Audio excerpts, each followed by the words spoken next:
তারিখে একটা মেয়ে টিউশনি থেকে আসার পথে রাজনন্দী বলে একটা ছেলে ওকে যখন সে আসার পথে হাত দিয়ে গলাটা মানে ধরেছে, এরপরে চিৎকার করার সময় মুখে হাত দিয়ে মুখটা বন্ধ করার পরে বলেছে তুমি চুপচাপ চিৎকার করবে না।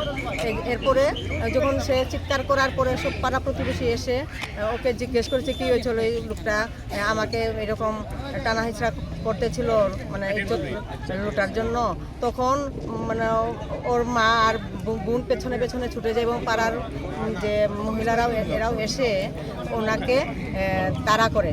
সেই সময় সন্ধ্যা 7টায় হয়েছিল। আর নিরীহ মেয়েগুলো যদি এইভাবে টিউশনি বা যে কোনো একটা কাজের জন্য বাইরে গিয়ে যদি ফিরতে না পারে, মেয়েরা কীভাবে এইভাবে মানে বেঁচে থাকবে?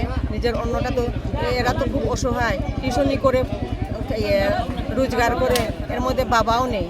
এটা কি সম্ভব? মেয়েদের নিরুপায়, মেয়েদের জন্য তো আমাদের। আজকে আপনারা এখানে কি করছেন?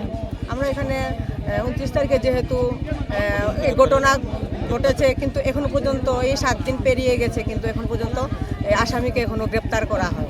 রাস্তা ব্লক করার উদ্দেশ্য কি আপনারা? ওই লোকটাকে গ্রেপ্তার করার জন্য। মানে যে অভিযুক্ত, উদ্দেশ্য কি আপনারা আজকে? পুলিশের গাফিলতিতে আমরা এই রাস্তার উপর আন্দোলনটা করছি। মানে কি ধরনের? এই আইও বলেছে এই 5 দিন হয়েছে, আমরা একটা মহিলা এসে বলেছে আমরা ওনাকে অ্যারেস্ট করবো না, আপনারা মেয়েকে কোর্টে নিয়ে যান। এটা কি হয়? অ্যারেস্ট করবে না বলেছে, বলে মেয়েটাকে অ্যারেস্ট করা যাবে না, ছেলেটাকে অ্যারেস্ট করা যাবে না, মেয়েটাকে কোর্টে হাজির হতে হবে। এটা কি সম্ভব? আয়ও বলেছে আপনাকে? আয়োকে বলেছে? উমা ম্যাডাম। উমা ম্যাডাম কোন থানা? কোন থানা এটা? 2টার সময় কোন থানা এটা? কোন থানা? চোরাইবাড়ি থানা।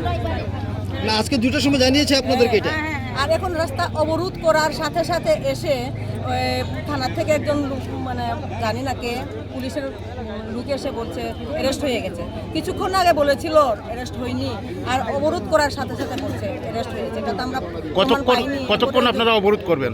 এরপরে যদি আইও এসে অ্যারেস্ট যে হয়েছে এনাকে যদি রাস্তায় আমাদের সামনে আসে, তাহলে আমরা অবরোধটা মানে শেষ করবো, নাহলে আমরা এখনই অবরোধটা চালিয়ে যাবো। চলবে আপনাদের আন্দোলন? চলবে। দুটোর সময় এসেছে বাড়িতে, আমাদের বাড়িতে। তাই নিয়ে ওরা আমাদের বাড়িতেই থাকে। 2টোর সময় এসেছে একজন মহিলা পুলিশ, 3জন মহিলা পুলিশ এসছে। তখন মহিলা পুলিশে উঠে বলেছে যে এটা আমরা তোমার ইয়ে নেই, ধরে নিয়ে যাওয়ার কোনো ইয়ে নেই, আমরা ধরিয়ে দিতে পারবো না। কোন জায়গাটায় হয়েছে সেই জায়গাটায় নিয়ে গেছে। জায়গাটায় নিয়ে যাওয়ার পরে তাকে নামিয়ে দিয়ে তারা সব বেরিয়ে চলে গেছে। বলছে তোমাদের কোর্টে যেতে লাগবে, এটা আমাদের ধরার আইন নেই। আমি তো তখন জানি না, চান করতে গেছিলাম গিয়ে। যদি চান করতে না যেতাম, আমি এসে বললাম বলে যে মদ খেলে ধরে নেওয়া যাওয়া হয়, বাচ্চারা খেলা করলে মারামারি করলে ধরে নিয়ে যাওয়া হয়, আর এই একটা রেপ কেস করেছে, এটার কোনো আইন নেই।